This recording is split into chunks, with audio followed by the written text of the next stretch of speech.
Assalamualaikum warahmatullahi wabarakatuh. Salam Om Swastiastu, Namo Buddhaya, salam kebajikan.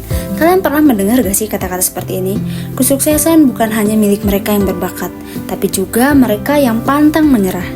Nah, pada kesempatan kali ini saya akan membahas tentang manajemen motivasi yang sudah saya pelajari sebelumnya di MK Manajemen Motivasi. Tapi sebelum itu, perkenalkan, nama saya Rasti Setiawati, mahasiswa RA5 Manajemen Sumber Daya Manusia dengan NIM 21265. Video ini dibuat untuk tugas UAS Manajemen Motivasi sekaligus berbagi pengalaman belajar selama 1 semester ini.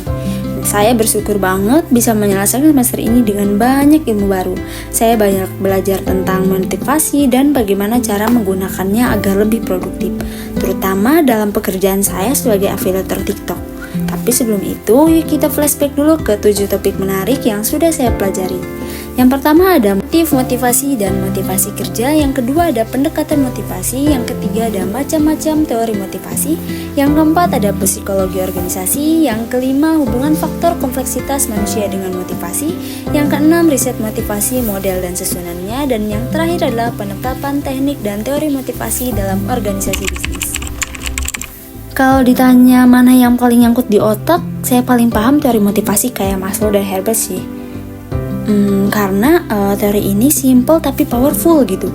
Saya jadi ngerti bahwa motivasi nggak cuma soal uang, tapi juga apresiasi, lingkungan kerja yang positif, dan peluang untuk berkembang. Sebagai afiliator TikTok, motivasi adalah nyawa pekerjaan saya. Kalau nggak ada motivasi, ya bakal malas bikin konten, interaksi turun, dan hasilnya gaji pun mandek. Dari sini saya sadar kalau penghargaan dan goal setting sangat penting untuk menjaga semangat.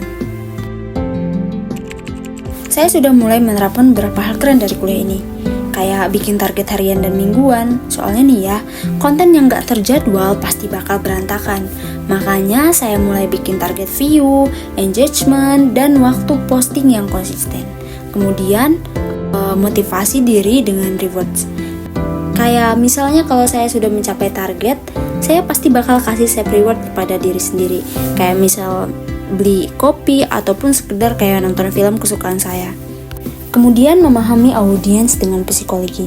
Nah, ternyata motivasi audiens juga perlu dipelajari biar mereka lebih tertarik dengan konten saya. Kemudian nih ya, yang terakhir, jaga lingkungan positif. Saya bergabung dengan komunitas afiliator biar saling support dan tetap semangat. Dari semua yang dipelajari, efeknya benar-benar terasa. Kayak lebih produktif, misalnya kayak konsistensi bikin konten meningkat.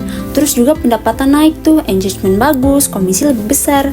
Nah, yang terakhir tuh keseimbangan hidup terjaga. Enggak lagi kerja terus-terusan tanpa istirahat.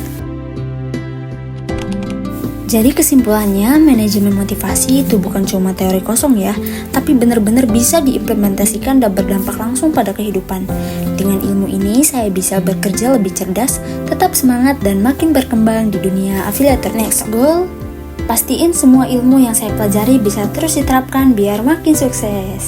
Oke, jangan takut gagal ya, karena kegagalan adalah bagian dari perjalanan menuju keberhasilan. Oke, wassalamualaikum warahmatullahi wabarakatuh.